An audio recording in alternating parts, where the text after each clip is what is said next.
Regularly scheduled programming will not be seen tonight. We now present a special presentation.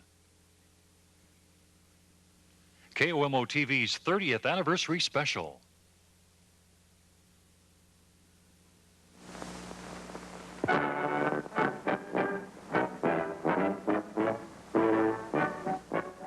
The year was 1937, and KOMO-KJR then comprised the sum total of the Fisher Broadcasting Empire. Considered among the most modern of radio broadcasting stations, KOMO-KJR enjoyed the reputation of being the affiliate flagships of the National Broadcasting Company. With those kinds of beginnings, it is little wonder then that the Fisher Broadcasting Company would someday include television. Hello, I'm Bill Brubaker. For the next half hour, you and I are going to reminisce a bit about the good old days of television. On December 10th, 1953, KOMO added television to its stable of broadcast enterprises. This December 6th edition of the Seattle Times told the story with as much pride as a father announcing the birth of a child. The transition from radio to television was directed by this man, Vice President and General Manager of Fisher's Blend Station Incorporated, W.W. Warren. Well, really, it was easier than one might think, because the basics are virtually the same, particularly in those days when television itself was simpler than it is today. News in the beginning was really radio news in front of a camera. The same man doing the same thing, but with a camera. The task of finding someone to sit in front of the camera to do the news and other things fell to Dave Crockett, Sr., the news station's program manager. There were very few people in the Northwest to call on. There was one other station, and we're a long ways from San Francisco and Los Angeles, where perhaps there would be people available. So we began, it was hard work, but we began picking up people that we thought had the capacity, like a Herb Robinson, for instance, and then training him whatever we could train him as far as television technique was concerned. In full color from Studio B of KOMO Television, it's Gateway. It was the station's philosophy to concentrate on developing live programs for a couple of reasons. First, the only transcribed material was on film. Videotape hadn't been invented, you see. And second, the only other TV station in town relied rather heavily on filmed material. The first face seen on KOMO-TV was that of a young man who learned much of his craft in the East. His name, John Jarstad. And the forecasters tell us that we've seen only the beginning. And for our entire news department, we had a budget of 3 rolls of 16mm film per day. That was for the entire day. And I did a half hour of news at noon, and then Herb Robinson and I together did a half-hour news at 6:30, I believe, and another one at 10 o'clock at night. Good evening. I'm Howard Scott, and this is Sunday News Final. Major brush fires are third day in a row in Southern California. One blaze burned toward the San Diego. For most television stations, news was the most saleable, if not the most popular early program. It had just the right ingredients for success. It was live, it was local, its personalities were identifiable and believable. KOMO-TV wasted little time in getting into the news business.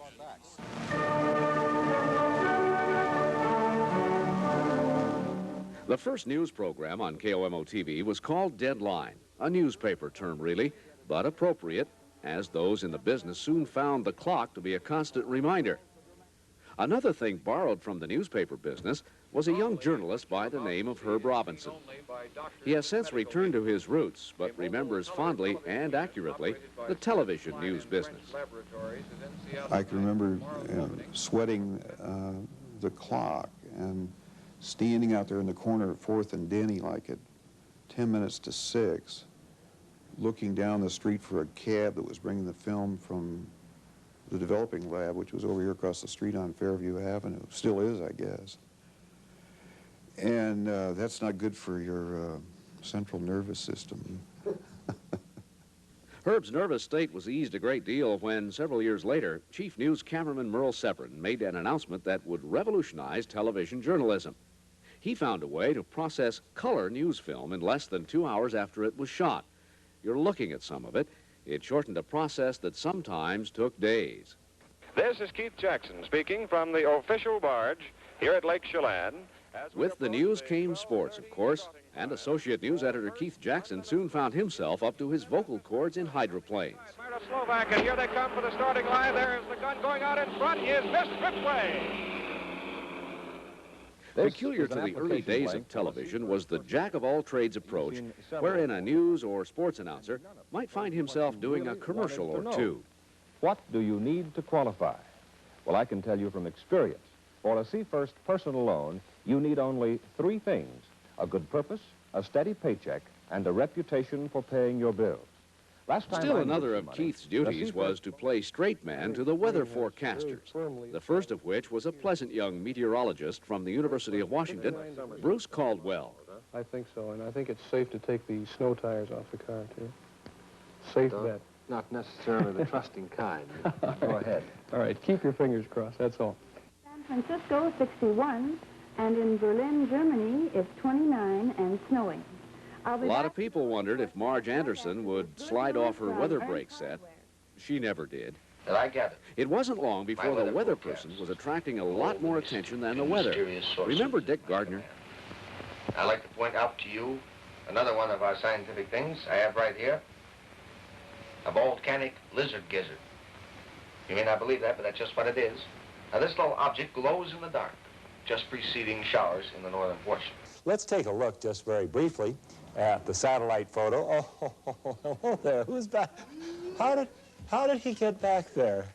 When Bob Cram wasn't filling in for all these folks, the clown prince of weather forecasting was Ray Ramsey. There'll never be another Ray Ramsey. Now, sandwiched in between all these folks was yet another weatherman, Howard Ryquall.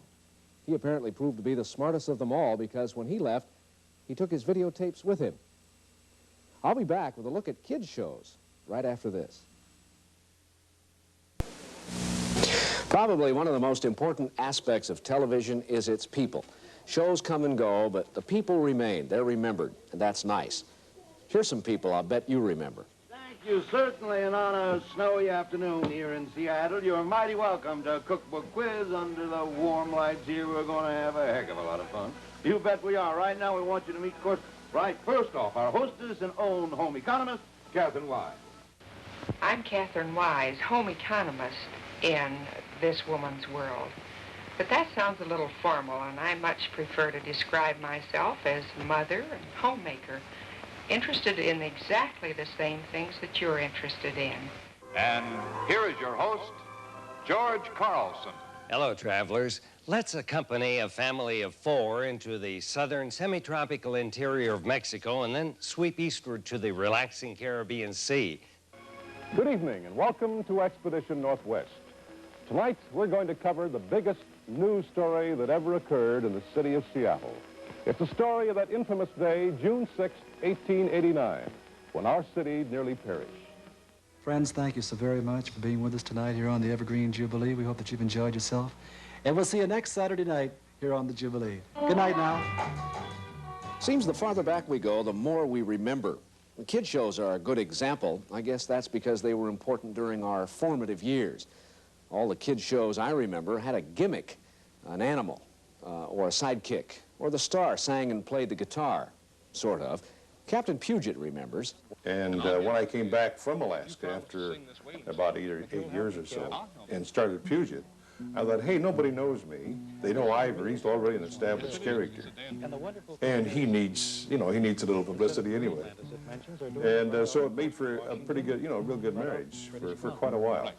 It was in 1853, and of June. Maybe you noticed that it was Ivar, not Captain Puget, who played the guitar. Strange. I thought that every kid show host knew how to play the guitar. You can't play the guitar. As a matter of fact, we had Gene Biscacci, was the accordion, and is the fine accordionist. They hired him to play the accordion in the background while I sang these sea shanties. And then they hired some guy who had a husky dog. And so the dog would come down. He was a prop on the show, see, but he cost $35 a day, so that didn't last very long. And Biscacci went out the window shortly after that, too. They said, McCune, really, it's too expensive to have all these extras. You should learn to play the guitar. So I did.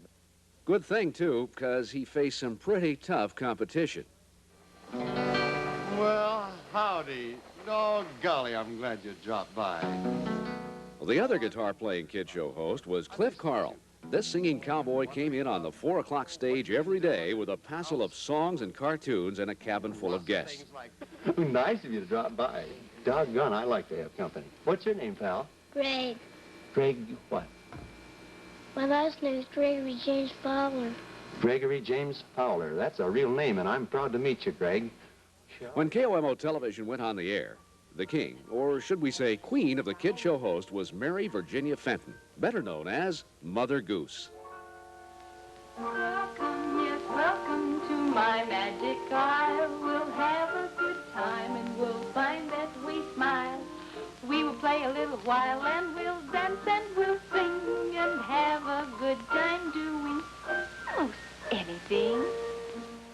The program was titled Mother Goose Land and was seen each weekday at 5 on Channel 4, sandwiched between a program called Your Account and the Gabby Hayes Show. It was 15 minutes long, during which Mary Virginia, or Mother Goose, told stories in song and dance. It was billed as a program of magic, whimsy, and charm. One of the floor managers for that show was Ed Lackner, who recalls more whimsy than charm. And Freddie Lloyd and I were floor directors. And there was a winter scene that we needed for the program, and Freddie got up on a very tall ladder with a great box of what was then torn up newspaper that was used as snow. And we both got up on top to help get this box of snow drifting down when the time came, and forgot exactly what happened, but Freddie reached over to get the snow started, and the ladder slipped out from under him, and he reached for the box, and the entire box of snow came tumbling down. And at that point, Mary Virginia looked up and saw the whole thing coming down on top of her and uttered the first of a series of epithets that, and I suspect the last, that were ever uttered by Mother Goose on television. Oh, wasn't that exciting? Golly. I wish we had pictures of that. But those were the days of live television, and there wasn't a need to record programs like this. And besides, it was a costly and complicated process in the days before videotape. It was only after an exhaustive search of the archives that we were able to come up with what you have seen. We've come up with some public service programs of yesterday as well. We'll have those when we come back. Stay with us.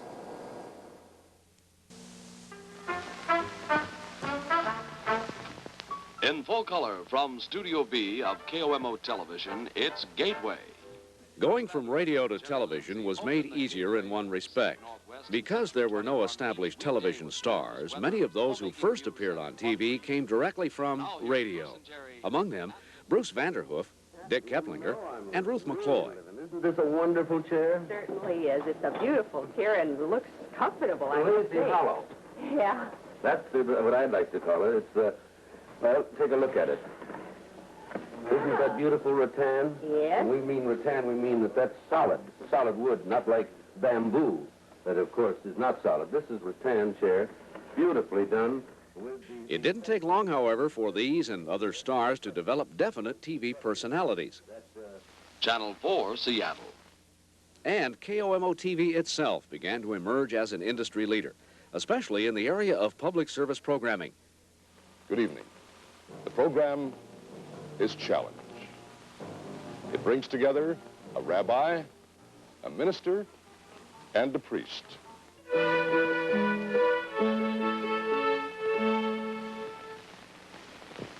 Welcome to What's New in the Schoolhouse. And it is What's New in the Schoolhouse and not Carnegie Hall, although you may be confused. More and more Americans are said to be slipping into Canada to avoid the draft. Some officials say it's only a tiny group. Others are not so sure. Tonight, Viewpoint travels across the border to examine the subject. Public affairs programming makes up a large part of television stations' offerings. Another thing that television does well is the special. In the early days, what made the special special was that it was a milestone. It had never been done before. At the moment, a live color television camera is upstairs in the third-floor surgery of the doctor's hospital here in Seattle. We'll be switching to that camera in just a moment. That was KOMO-TV news editor Herb Robinson in 1956, introducing an historic broadcast, live coverage of heart surgery at Seattle's Doctors Hospital. The program, the first of its kind in Seattle, preceded the opening of a national medical conference. It was unique not just because of the camera in the operating room, but because the narrative was provided by the surgeon himself. Good evening. We have, as Mr. Robinson has said, been operating on this patient approximately 25 minutes. During the course of that time, we have entered her left chest. Today, a remote broadcast is part of every newscast. But back in 1965, KOMO took a big step onto a big limb and broadcast the capture and return of Namu the killer whale. 6 of us left Seattle aboard a 90-foot tugboat and made television history.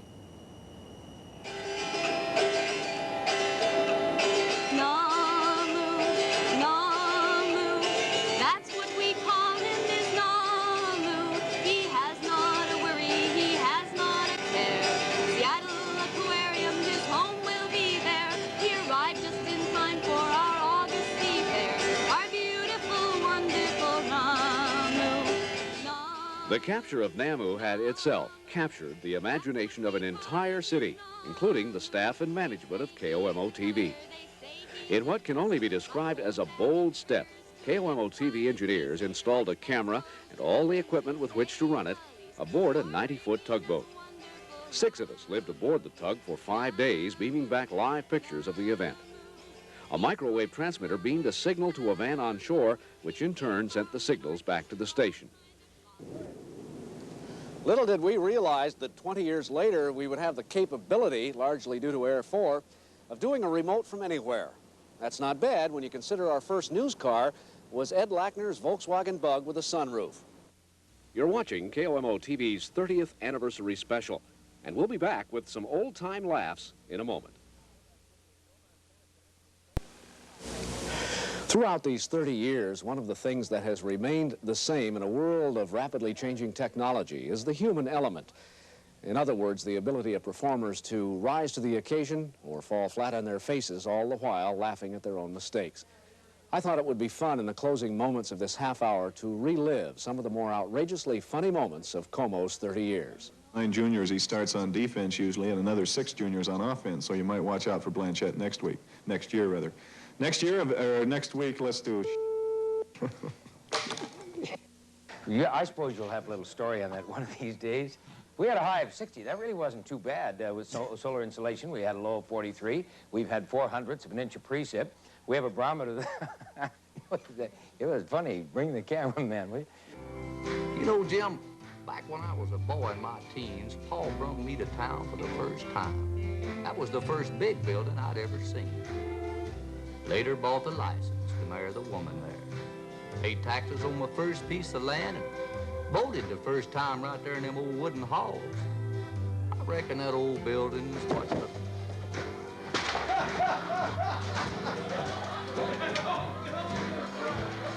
That old building is falling down. They teared it down around me. This handy Fire Chief fire extinguisher puts out small fires immediately. You remove the red Fire Chief's hat and spray at the base of the flame. 29.95 on a steady barometer, 46 degrees it is at SeaTac right now, and they had, yeah, well, really, I mean, oh, there it is, right then. Now, here's another test. Watch while we drop the Weiler from the top of the studio ceiling. Now, that's 21 feet up in the air, and the Weiler will come crashing down to this hard concrete floor below. Okay, drop the Weiler, watch. There it is, busted. Want to serve it or cook it and heat it if you wish. This, of course, is raw. Just place it in your saucepan, and there are several ways that you can add new ideas to the sauerkraut. Remember that it is available for you at your store. And as we're serving it, serve it either fresh or... I can't get it out of the jar. This is, of course, Christmas time. A lot of people have the old Christmas tree up. Remember, You have to water the thing so it stays nice and fresh, kind of like ours has here. Well, it doesn't always work that way, but make sure you keep it watered. We'll be back in a minute with another Christmas treat.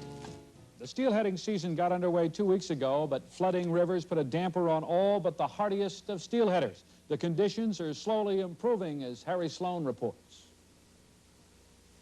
These scenes were shot this morning on the Tocol River just below Snoqualmie Falls. If it's warm and wet, you'd be better off getting some of your Christmas shopping done early. This is Harry Sloan reporting. Some amazing pictures shot along that river this morning. You saw them. Not all of Channel 4's funny moments were mistakes. Some programs, like Gardner's Garage, were planned that way. I am an Andy Ham. I am a handyman, Dick Gardner, and today I've selected a project for demonstration, which is, to my mind, a very challenging thing and perfectly suited to my vast knowledge and technical ability. Even an idiot could do this. Today I'm going to take and put a new fuse into a fuse box from which an old one has been blown out. 85 here in Phoenix. Your barometer is 2995. Oh my gosh, I can't go out for those lunch breaks anymore. Anyway, last night we had this system that sat up here north of Vancouver Island, and it slid down off the coast. And let's take a look at. Oh, Ray, did I ever tell you about the time? We'll have to wait till the next 30 years, I guess. There will be another 30 years, you know. And I dare say that someone then will be looking at old videotapes of me and my colleagues and laughing at how we looked and how we did things. Most of all, wondering where the time went. I'm Bill Brubaker. Until then, we've got just one more thing to say to you. Smooth sailing, and bye for now.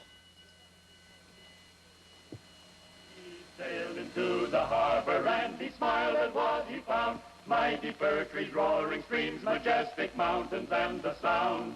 His name was Captain Puget. He was brave and kind and strong. Captain Puget is his name. His eyes beheld the beauty of the land beyond the shore. He was good sailing, Captain. The Windward Four, with its skipper, Captain Puget, is running before the wind to gather more adventures for our seafaring mates. Be with us again tomorrow for more cartoons, stories, and adventures and fun when we heave to at our rendezvous position, Channel 4 at 3:30 o'clock. Smooth sailing, mates.